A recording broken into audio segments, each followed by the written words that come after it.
I started doing open water swimming while I was still in college.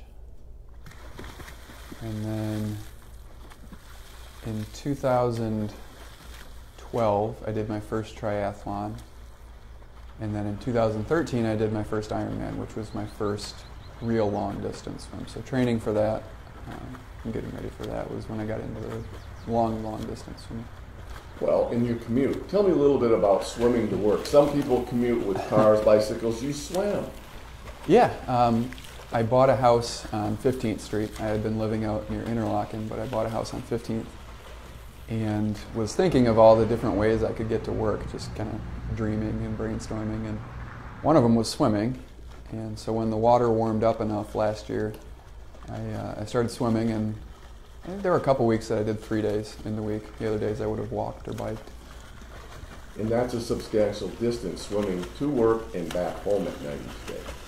Yes, I think I clocked it at one point, or did a distance at one point. I think it was just over a mile each way.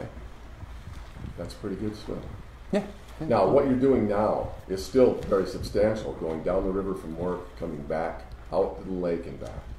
Yeah, on Monday, I swam basically to where I would get out to go home and then back during my lunch break. So I probably swam 2 miles during my Monday lunch break. And how often do you do that? This will be my third time this week. Today will be my third time this week.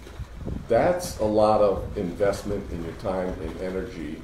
What do you get from that? Well, I don't need caffeine in the afternoon if I've done that. So that's one thing that I get out of it. The biggest thing is that I just feel good after I'm done. I feel invigorated. I feel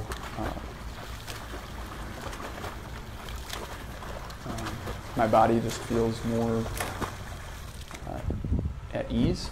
I don't feel restless, or my muscles feel better. We have beautiful lakes here, and everybody loves the lakes, but it's a completely different perspective when you're spending half an hour with your head down in it, half an hour or an hour with your head down in it, as opposed to just sort of looking at it. And additionally, it gives you a very personal incentive to protect the health of our lakes. You can sit in a boat, and if there's E. coli in the water, it's not really a big deal. But if you're swimming in it for an hour, then you have a very real incentive to keep our lakes healthy and clean.